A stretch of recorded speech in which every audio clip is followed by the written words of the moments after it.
It's Cheetos Mac and Cheese, bold and cheesy, with the Cheeto Tiger, or Cheetah Tiger right there.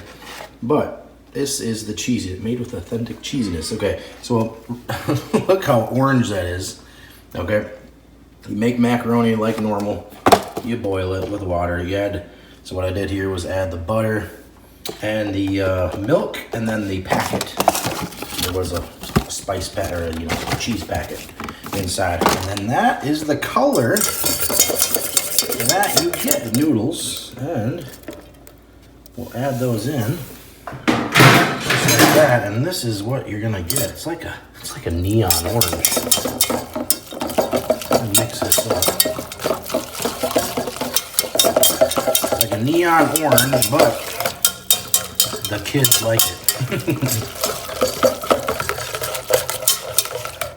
So check that out. It's kind of like orangey, yellowy looking when you mix it up, but the kids like it, and it's delicious, and it is cheesy. So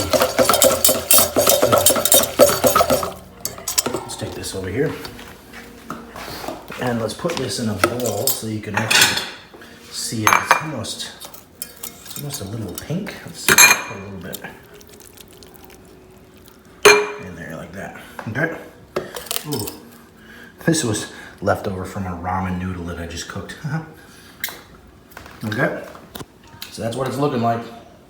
Mac and cheesy. Definitely can recommend it. Definitely check it out.